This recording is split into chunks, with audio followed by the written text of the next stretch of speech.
E whātalo whātulu tātou wā tunu o ila nei tūlale a whiawhi ai alo mai au se sila nei o whaoboponga o Talafou Mai Vaifanua. I tana amata, o lo tu mau pea le whaatua tuanga o le kapeneta i le sa avea ma ofise sili o pulenga o le mtanga luenga o tupe le fionga sao le titi ma eva bithem va ai. Ina ua toi filifilia o ia e whaawau lea tofinga i le isi tolu tausanga. Ainga tō whilau mo se whaopoponga o le report. Wa toi au tasi fina ngalo le kapeneta. E toi whaau au le tau aveina e le fionga ia sao le titi ma eva pithen ma ai. O le tūlanga ofisa sili le matangal venga o tupea le malo. O mati o le tau sanga e lua afe lua sfulua. Na ulua i filfili ai le fionga ia sao le titi. E avea ma ofisa sili le matangal venga o tupea le malo. E le tua na i o ni tau sanga lua i le ofisa o le fale tupea le lalangi. Ilo tātou watunu o mole se fulu tolu tau sanga. O lo o ia umia ni whailonga tau waloa o le MBA. Mai le atinio de Manila a University i Filipaina i le tau sanga e lua fe maleiva. O le whailonga tipiloma ma o lunga i le business whaavai me le investor le New England au se talia i le tau sanga e lua fe malima. Ma le bachelor i le business accounting mai le investor le Central Queensland i au se talia. I le tau sanga e afe iwa se lau iwa sful tolu. E tolu tau sanga wa toe pale mai ai sao le titi i le ato finga o le ofisa sili. Mo le matanga luenga o tupe, po o le whaaululunga o le matanga luenga. O lo o nafa ma le lufi ina o le tamau a inga le atunuu. A inga tō whilau, Talafou Mai Vaifanua. E lele titi le sao le poloketi o le ati na e mole manuio i tu malo i le ati na e tunga whai a le tamai a le whao. Ua manuia ai lona ainga. Matha tamata whaavai mo se au telenga o le report. E se lia mai kuata e ka le te leo le tonga whai le tamai a la whao polo. Mai le awhio anga o vai tō mulisa vai i. Ua mawhai o na whaalangolango ai ia so umale ainga. E alai le whaatawina ma mawai se leni. A e whaapea fo i ngā sesenga ia so uma. O le polo keti miliona le malo na matua e fisoso ani malosi. I le una i o le nei ati na e. O vaenga sa fisoso ani ai le miliona. E au fiai fetila isa mo whai. O mea whai ngā luenga wa le whanaina o le whanua. E peo vai la au whangavao. Anga ese ma le tele o isi vaenga sa fisoso ani ai le miliona. E moli whawhakai de whai ngā mālo. E kūranga ka ko polo keki. O le polo keki le o le miliona. Ia le sa sosoangi fo ia wale. Aki ngā esingi fo ia inga. E ala fo i vai la au ma mea umarawa warka usinga ma le o le fo le aki ngā. Ia e o le aki ngā. Ia sa a makai le i whai polo keki. Ia a whawhakai. Mālo fo i marko whakakala fo i ua. Ma wale fisosoangi. Ia wale kausinga le aki ngā esingi ia inga. O le wha moe moe o le ati na e ia maua pe le tau mawha e me se le tuina atu le i maketi se tupe wha au popo mo le tau singo le ainga. Martha tau mata wha vai Talafou Mai Vaifanua. Ua moli mausia tasi o sui o le lata i awhianga o suinga o le tau o loo tātou whianga iai. Matawaina i sa ako mo se whaopoponga o le reporti. O sa moe le taiminei ua se tūlanga ua languna lava o na tangata le a ati o whinga suinga o le tau. I le lamatia ngō whia i usu tātou atunuu i a whā, lolonga si iti o le suasami, sa vili malolosi, a toa ai mo le maulunga le vevela, ua tele vaenga ua whaaleanga ina. O mautau a inga, o whanua whaaleanga nuu, o whanua e umia sa oloto, o ele ua utau sa ngāo a vea mea sina mo au ngā tupulanga ese o a inga, ua tawhia umai taimi o lolonga. O whatoanga, o pisinisi, ai mei se o leo la wha le natura, ua se tūlanga ma ale, o le vai aso nei na whesau tai atua i Talafou Mai Vaifanua i se tasio sui o le pitonu o le lata, ba saunua ai le sasunga ia asuelu sai fuloi, o lona ainga, talu mai a whaatitele ua tua nai, ua wha awau pea le langona papole i teimi umai wa ai ai le wha aulu le langi, ma fōlinga mai o le apalasi le timu, o le vai le nei na saunua asuelu a o ina mamafa ti munga ma wha asolo ina pale vai, e le mawhai ona sopo ia le isi tū, o le a le mawhai foi o na ngai nei whanau ia o onga, o tangata whai ngā ruenga foi o le a le mawhai o na ngai e sa ili sele ni mo a inga. Na ia saunua ua iei foi le langona fiu ma le musua e toe a tina e ele mawhanua mo whaatoanga, a wā a o ina malo si ta whenga, e le whailunga ina e le vai vaenga na te maua ilona a wala. Ai ina ua fesilingia le tūlanga o le ono silasila ai le anga i ese, na saunua asuelu e matua i whainga tā tele le nā filifilinga i le manatu o la lātou lea whaasinomanga na ta pena whaafine tō anga e nei o lātou tua a ua lango mau mai tia sā. A whai o le atu ua nei no fuanga o se le manatu mamafa le nā i sa i linga nei tua a ua mawai. Ai olo o tau mawhai pia i au wala e mawhai ai ona fo i a le whaafi tauli. I le mori mawina i o nei a afianga i a so umo le soe fuanga e tali tonu asuelu. Ua te tau na tā mau i fina ngalo tangata uma le te e atu i swinga onga o le tau. E ala i le ngalulu e whaatasi e whaititia ngā yo inga e whaaleanga i nai le se manga. Ai ia taula mua i le whaasau ina o le ola whaale natura. Ma sila i awala whaingo fia matala whiangai e maua i se fesosoani. Matau aina isa ako Talafou Mai Vaifanua. Ua whaamanino le malo nisi o whaamtalanga si se o lo whaasalalawina e tūsai ma ai Talafou ale antunu. Mata tau mata whaamai mo se au telenga o le reporti. O le tele o whaamatalanga se ua whaasalalawina whaalawa i tele le tūlanga le tongina o ai Talafou le malo. Na whaamanino mo iei se pepo whaamatalanga le malo e awala mai le mtanga luengo tupe. O malianga o momo ai Talafou le malo. O lo o awhia e tonu fuafuanga o le toe tongina o ai Talafou le e whaawai ai tāpenanga o le tala whaatitau au tu o le tupe. E le tausanga wha le tupe te itasi. Mo le toe tongina o ai Talafou. O ia tupe whaalu whaanganga mo le tongina o ai Talafou. O lo whaamawina i lalo tupe alu wha le tūla fono. Mo le silafia i le mawhaiona suia tala whaatitau o tupe. Ua umana whaanganga mo le tongina o ai Talafou mai a pasiaina i le tala whaatitau au tu o tupe. Se ivanga na ua iei nisi swinga wha le tūla fono. E le ini swinga ua whai i tupe ua mai o na pasiaina i le tala whaatitau o le tupe mo le tongina o ai Talafou. Mo le tausanga wha le tupe lua a lua wha lua a lua lima. O loo whaanga solo. Wapena fo i tausanga wha le tupe o tuanai. Se ivanga na ai le taimina wha atino ai maadienga i lalo o le Debt Servicing Suspension Initiative le waitaimi o le wha amai o le COVID-19. O le sini au tua le neifiso o swani na ia mawhaiona tof tu na i tupe whaalu. Wale tali atu i awhianga o le COVID-19. I le whaawawina pe o le tutongina o ai Talafou.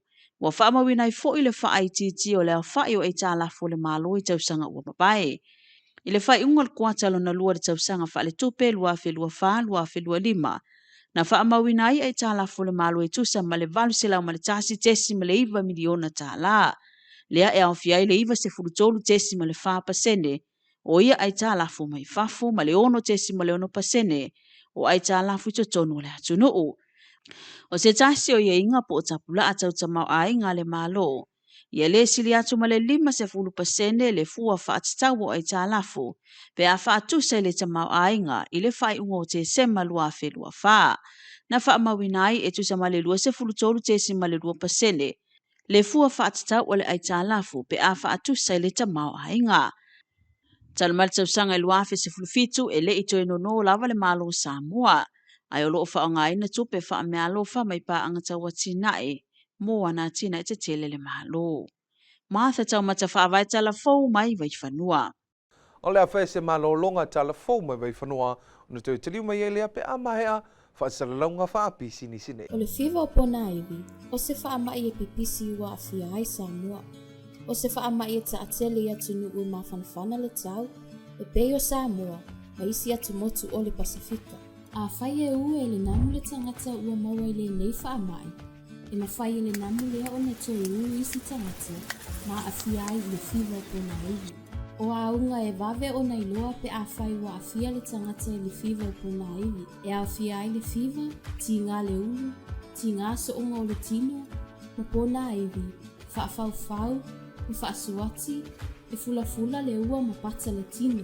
O tangata e pito sili o na awhia ngō whia i le whiwa o pona iwi. E a awhia ai pepe ma whanau la iti. O matua tausi, tina ma tama e taito. Whaapea fo i matangata i ai ngase tu mau. E onga tele a awhianga o tangata wa awhia, pe atuai o na whaito ngā whitinga. E ono a vea ma mafua anga e mali wai. Whautuanga, mai matanga luenga i soifua ma luenga.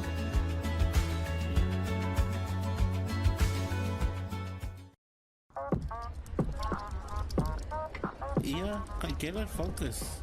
Tony, ai nga me ke pisi. Ko ma ko pe. Se ka ko pe mengelo en so nga bi me vai nga fi bo avi. Nge ke yo wo mga ngi fa le ko ma ko ai. Oi, ma fai insure soi fu. Ole ensure soifua.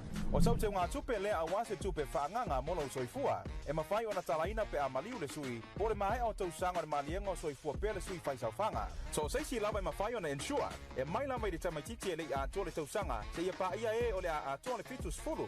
E pule lava le sui le tau e tutongi ai lana ensure. Le tele a tātou insurance policy e te whiri iai. E tofu fo nei policy mala tau ai inga whapitoa. Ma ia whai lava sau mawaenga. Longo winga whai a elwon whale kong. E whamangako mea lai lako. Huso, kamala e biri mai, emaili mai, ke ia le ku mai. Ai, so aru lai whai sa unsua e wili le roki. Ton, le hangai mea o se wili lava se ukoro ngai whai alo wasu. Samoa Life, le insua mo tangata anu o Samoa. Ele ai se me sili na ilo ufia wa ai atu. Ua mawhai o na ausia miti mamanuia sia utamatene pe amatua. O lo una no tainga, ina ia whina le aonga, ma ia whau a waso na rumana i lele. Whamole mole tina matua, a vero lango ilo waltini, ina ia whailo na tui pui o le HPV, ina ia pui mai e le ono o i le kānisa o tamaita. Go Dane! Vaccinate now and secure our future. Let's do this for Samoa. Design is like music. It's a whole orchestra. The dots, the lines, the dashes. It's a whole symphony. It has to feel good. Come on a fantastic discovery of design as Anthony Burke meets designers from Mumbai to Yogyakarta, showcasing groundbreaking works. This is me, this is my creation, this is my life. Culture by design. O le ale winga le upu pui pui nga lau tele. O lona winga, a whai e tō tele tanga tō le a inga, nuu e ka le sia male atu nuu o mona whai tui pui pui. O le a whai ngata o na a fia tanga tai wha mai pipisi au fia ai man whanau la iti. O wha mai e peo le ate whiwhete, whata vai vai, tale umi, pneumonia, misela, mami, rubella maisi. Mana tua e avela o pepe whai tui pui pui, e tusa male tuse tui o tui nātu ntanga ruenga on soifua maru hoina. A whai e tele mautinoa, e tā ua le tala noi se fō mai, po se tausi soifua mo nisi whao talanga. O le tātou ma tā whai oi whai whātasi, o le tausi ma whai lele whanau, ia ola maru hoina. O le ma tā whai oi a tātou uma. Whao tuanga manu tanga ruenga on soifua maru hoina. E tā ua oi. Olo tiuti. Alo pailo watunu Samoa. Ai nau i lau tali. E man lo lumana. Whaataua le avanoa. Sau. Au ats whaatani. Fai sau. Restala mpalota. Resitala mapalota. Restala mpalota. Olo o yau lima. Olo o yate oi. Oi. O lau ai atatau. O lau ai atatau. E te sau ai oi te restala. Oi oi. Lau ia kaunga pe ke restala bele ai. Ah, sili. Se ngā whera e kana ngore me ke sara kupe ai, ia awha ia kure ki misa mā. Lalo tula fono whenga palota lua o ta siva, e sala tupe i le lua whetala, pe a e le stala. O lau palota, o lau leo.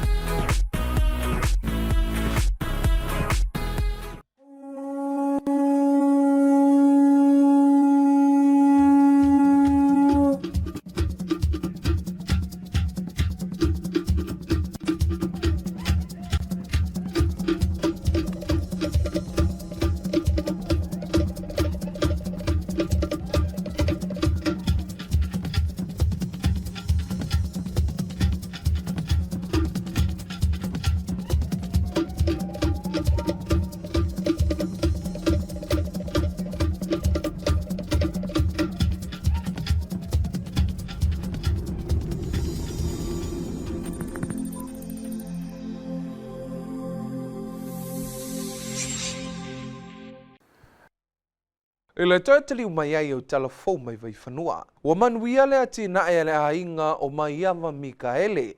Le Bella's Kitchen mai le fisosoani a lana whātuanga. Fuala au aina matau mawhamata o longa rue ina e ana lavalima. Ainga tofi lau mo sao telenga o le reporti. O le whamama awenga tele li whale ainga le tamaia mai awa malona ainga.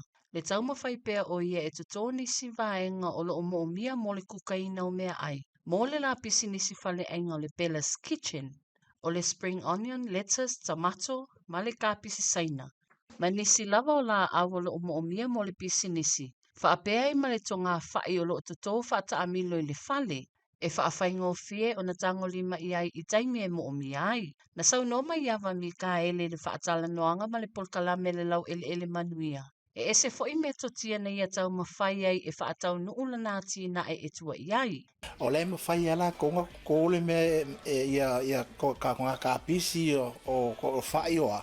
Koko kalangu le whale me o lai le ainga so they don't have to go that far. Ia, o le whainga foi la me ia o le mea o le innovative ideas, innovative. Ia koe whainga o fia nga maintain. Kusa la o le implementation. It might take a while to do the implementation, cost so on. O le maintenance ma le whainga o le e whainga fie, ngā lo sa wawa ka inga la le vau le, ngā lo sa wawa, ko soi lunga le vau, kukua i ima ko sukoso ngai. Ia, le whai la ke rua kau mai le whai la mea, ia ngā le sa wawa, kipi aku spring onion o lettuce o ala kui ko kongu, o kai minge i kusa o le iei le whale inga o lo kōlua. Kusa la purposely planting so that we are planting exactly what we need. Ele fala inga. Because ole kaiminge, ole mafofonga in the future, to start selling them when I'm ready. But for now, you purposely plant kokomo fala inga, be lao lettuce o spring onion, e alu mai lunga o le me fanga le ke wai me ai. So se me ai sa for the kitchen alu e lunga le spring onion. Yeah, the letters for everything. So I have to make sure yerisa palai every single day. Alu ile fale ainga.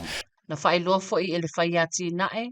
O le fisosoani e stasio polkalame el malo le CSSP. Na whaatu pei nai nisi o mea whainga luenga o loo whao ngāina. Mo le tau ma whainga o la nāti nae. O le plokeki o le CSSP. So langa whai plokeki. We were one of their top receiver la Africa un crunchy e polea o kamilanga o walu i le lua felu kolu December 2023 nga walu fa pui la vela ka vale then I ended up in jail. So to maintain and sustain le plokeki e ka ngau kangolo mu mai ngele fale so that my workers at home can actually do it while they say ka mi vango o ai foi o le fenga luenga ile fale ainga e a foi ma faila ko nga maintain the garden so I shifted the whole project I may say alam nga me a fa ka umala ile CSSP le project CSSP I sa o lelo so nga e ka nga but for the long run better it's much better. O lo fuafua e tusi talo sanga il bloketi o le miliona. Mo se fesosoani ina ia toi whaupopoi ni si vaenga mo le whaatele ino la nāti nae. I le taimi nei, o lo onga lue maa losi e whaaolaola le nei ati nae. Ina ia tu ina atu whala au aina mo le whaongai nei le whale ai ngalo na ainga. Ina ia awane i whaalangolango inisi au whai whaatoanga. Ai whaonga mai lava le ati nae. O lo onga lue ina e ona lava lima. Ainga tō whilau, Talafou Mai Vaifanua.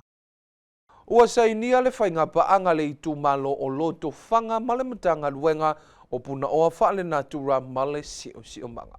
O siau telenga le nei o le reporti. O loto whanga le si itu malo e moli mawina le tu malo si. E whaia polo ke tima awala i o la tō lava si o manga. E te ea tuai i le whasuisuia i mai o wingo le tau, ma a fianga i le o mana o mie tangata.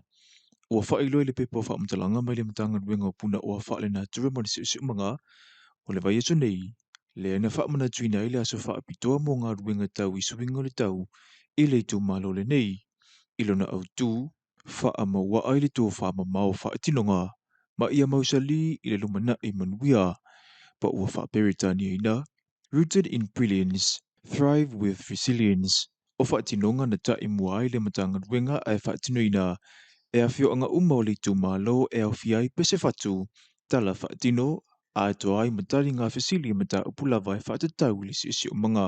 Na saunua le a whionga le minister le matanga wenga ia toi o sulusulu Cedric Po se sister o le sautanga vāwala lata le malo matanga talau tele e matua I mo o mia tele I le tali atuai I se temi vave I le whaaite mai o a whianga o suinga o le tau. Na ia whaafetai o le sao le tu malo I le moema natunatu I whaama I te tau na whaatino I ona lava lau whanua e ta pena ai tupulanga o aso nei mo a whianga onga o le tau e ono alia e mai le numanai.